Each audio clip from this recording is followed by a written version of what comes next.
அப்புறம் நேற்று என்கிட்ட காட்டவே இல்லை. அப்புறம் என்ன சொன்னாங்க அன்றைக்கி டூர் பைசா கொடுத்துட்டல? எந்த இடத்துக்கு போறீங்க? எங்கே போகிறீங்க? சகுனா பாக். சகுனா பாகு நியூஸியமாக அங்கே பாருங்கள். செமிசோ பிள்ளைங்கன்னா என்ன தெரியுமா இருக்காங்க? இன்னைக்கு நான் ஸ்கூல் போயிட்டு இருந்தப்போ எல்லாரும் ஒரு பிக்னிக் போயிருக்காங்க. எங்கே தெரியுமா கூப்பிட்டு போயிருக்காங்க? வெறும் எங்கள் காசுல.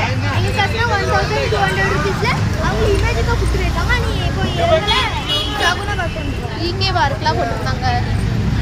அவங்கள செஞ்சு சொக்காரங்க. ஆமாம், அது பிகே பார்க்கு தானே போட்டிருந்துச்சு. ஆமாம், இமேஜிக்கா இல்லை, பிகே பார்க் போட்டிருந்தாங்க. ஆமாம், இமேஜிக்கா இன்னொரு டீச்சர் போட்டிருந்தாங்க. கேளு.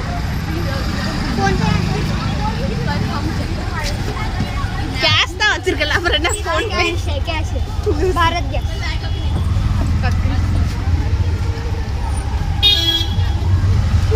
அம்மா வெயில் தாங்க முடியல. வர வெக்கையில் வந்து செத்துருவோம் போல.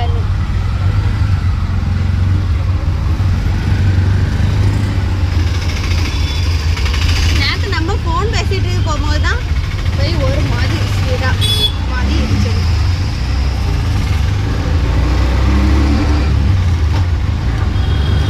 ஆட்டக்காரங்களோட கவனக்குறைவு.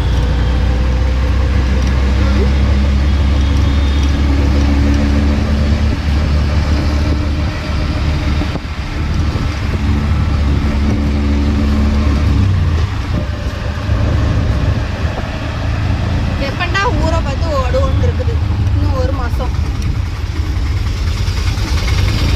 இடிக்க வரையதான் எல்லா ஆட்டோவும் போகுதுன்னு இருக்கும். நேரத்துல கைவலி இன்னைக்கு வளர்ற இன்னைக்கு ஒரு இன்னும் ஒரு மாதம் இருக்கு. சொன்னாங்க நீங்கள் தாங்க குளிக்க வரந்தா இருந்தால் டவல் வச்சுக்கணுமா எக்ஸ்ட்ரா டவல். அப்புறம் குளிக்கிறதுக்கு ட்ரெஸ் வாங்கி சொன்னாங்க. அதுவும் நீளமான பேண்ட் தானா, கட்டையெல்லாம் ஹலோ, நீ வச்சிருக்கியா எல்லாம்?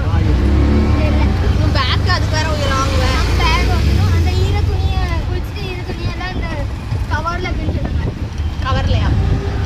பை வேணும்னா நீ ரெடி பண்ணு, எனக்குலாம் தெரியாது. அதுக்கப்புறமா தான் உள்ள வீட்டில் மண்ணா இருக்கும் பேக். வேற காலேஜ் பேக் மாதிரி ஒன்றும் இல்லை. அப்பா வேற. ஆமாம், அவரே டீச் பண்ணி வச்சிருக்காரா? ஏய் யுக்ராஜ்